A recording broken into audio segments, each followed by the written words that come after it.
Good morning, students. Today we will study the another topic on physics, that is प्रकाश का अपवर्तन। अभी last topic तक हम लोगों ने पढ़ा था प्रकाश का परावर्तन, means reflection of light. Now we will study refraction of light, means प्रकाश का अपवर्तन। तो इसको पढ़ाने से पहले कुछ इनके जो एग्जाम्पल्स हैं हम उन्हें देख लेते हैं, शायद इससे आप अपने आप को कोरिलेट कर पाएँ। कह रहा है किसी पारदर्शी माध्यम में प्रकाश सरल रेखा में गमन करता प्रतीत होता है। जब प्रकाश एक पारदर्शी माध्यम से किसी दूसरे माध्यम में प्रवेश करता है तो क्या होता है?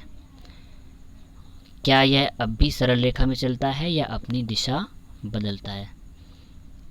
मीन्स अगर लाइट किसी एक मीडियम से किसी दूसरे मीडियम में एंटर कर रही होती है, सपोज़ एयर से वाटर में एंटर कर रही है या वाटर से ग्लास में एंटर कर रही है, तो क्या लाइट का पाथवे सेम रहता है? लाइट क्या हमेशा सीधी रेखा में चलेगी या अपने पाथवे को थोड़ा सा चेंज कर लेगी? तो इसी को ही बोलते हैं रिफ्रैक्शन या अपवर्तन प्रकाश का।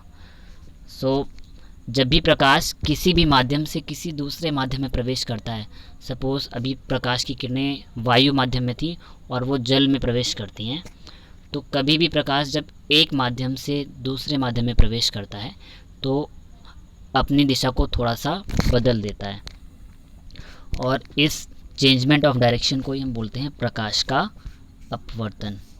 अब यहाँ पर कुछ डेली लाइफ के एग्जांपल्स दिए हुए हैं, आप उन्हें पढ़ लीजिए। हम अपने प्रतिदिन के कुछ अनुभवों को दोहराएंगे। आपने देखा होगा कि पानी से भरे किसी टैंक अथवा ताल या पोखर की तली उठी हुई प्रतीत होती है।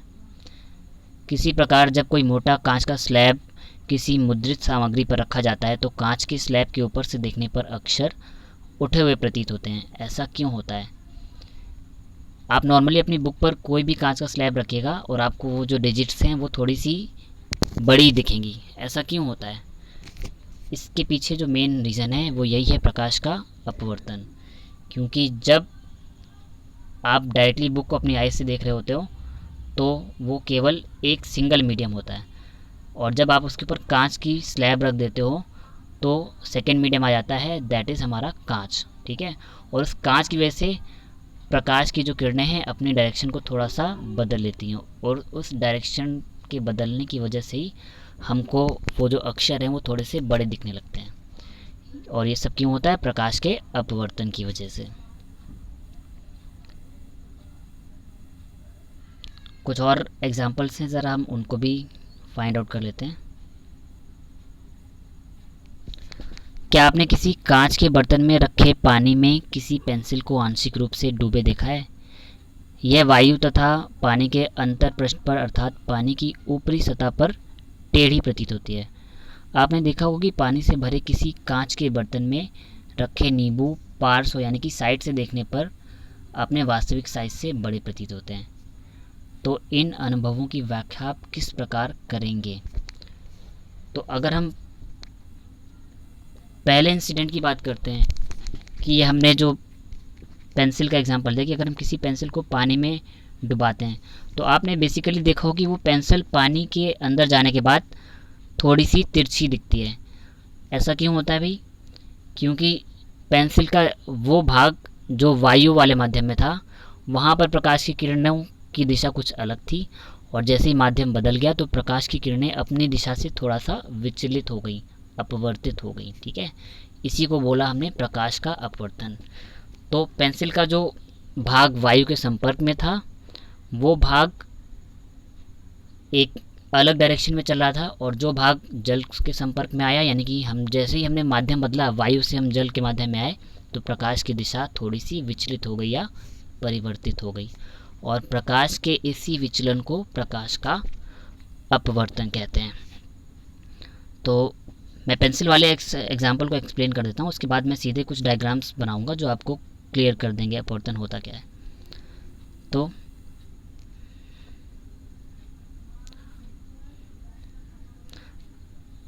आइए पानी में आंशिक रूप से डूबी हुई पेंसिल के मुड़े होने की घटना पर विचार करें। पेंसिल के पानी में डूबे भाग से आपके पास पहुंचने वाला प्रकाश पेंसिल के पानी से बाहर के भाग की तुलना में भिन्न दिशा से आता हुआ प्रतीत होता है, और इसी कारण पेंसिल मुड़ी हुई प्रतीत होती है।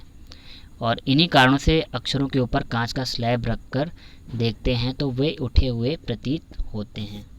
तो बेसिकली रीज़न यही है कि यहाँ पर माध्यम परिवर्तन की वजह से प्रकाश की दिशा भी बदल जाती है। जितना भाग पेंसिल का वायु वाले माध्यम में था, यानी कि प्रथम माध्यम में था, वहाँ पर प्रकाश की दिशा कुछ और थी, और उस दिशा में जाता हुआ प्रकाश जैसे ही दूसरे माध्यम में एंटर करता है, यानी कि वायु के माध्यम से जैसे जल वाले भाग में एंटर करेगा, तो प्रकाश की किरणें अपने मार्ग से थोड़ा सा विचलित हो जाती हैं, और इसी को ही प्रकाश का अपवर्तन कहते हैं।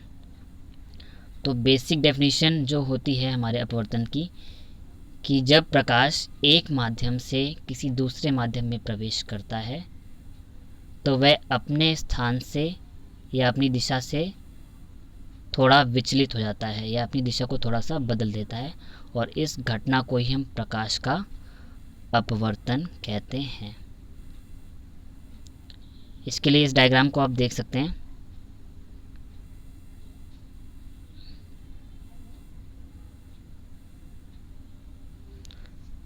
अब इस डायग्राम में आपको दो मीडियम दिखाए होंगे। पहला मीडियम ये वाला है वायु, और दूसरा मीडियम ये सॉलिड वाला है जो कि है कांच। ठीक है, तो ये देखिए जो EF ये जो लाइन है, ये एक प्रकाश किरण है जो कि वायु वाले माध्यम से एंटर कर रही है कांच वाले माध्यम के अंदर। ठीक है, और जैसे ही एंटर कर जाती है तो इसको जाना चाहिए इस लाइन में, यानी कि इस डॉटेड लाइन की तरफ, बट क्या होता है, ये अपने मार्ग से विचलित होकर इस लाइन की तरफ मूव कर रही है। ऐसा क्यों हो रहा है? क्योंकि इस माध्यम से इस माध्यम के आने के बीच में प्रकाश की दिशा में परिवर्तन हो गया, क्योंकि वायु वाले माध्यम में प्रकाश की चाल और दिशा कुछ और होगी और कांच के माध्यम में कुछ और होगी, और इसी परिघटना को हमने बोला प्रकाश का अपवर्तन। अब ये तो डायग्राम बुक का है, मैं अपने एक सेल्फ डायग्राम से आपको एक्सप्लेन करता हूँ, शायद आपको चीज़ें अच्छे से क्लियर हो जाएंगी। ये इसका थोड़ा सा वाइट पोर्शन मिल गया, मैं यहीं पे डायग्राम बना देता हूँ। तो सपोज़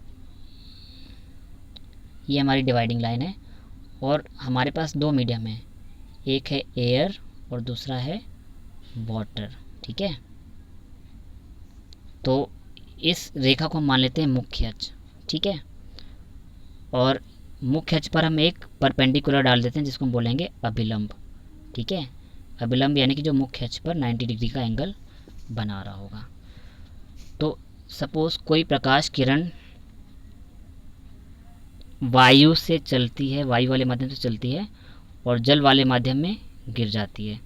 ठीक है, तो जल वाले माध्यम में पहुंचते ही अपनी दिशा से विचलित हो जाती है, यानी कि इसको जाना तो था लगभग कभी इस डायरेक्शन में। ठीक है, लेकिन ये टर्न ले लेती है और वो इस डायरेक्शन में जाती है, और ये क्यों हो रहा है? प्रकाश के अपवर्तन के कारण ही।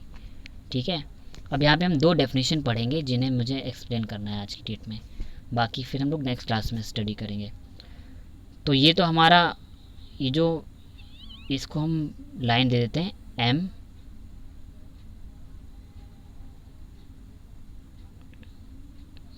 और इसको दे देते हैं N। ठीक है, ये जो हमारी MN लाइन है ये हमारा क्या है? अभिलंब है। ठीक है, और ये वाली जो किरण है ये आ रही है, तो मैंने पहले ही बताया था आने वाली किरण आपतित किरण या इंसिडेंट रे।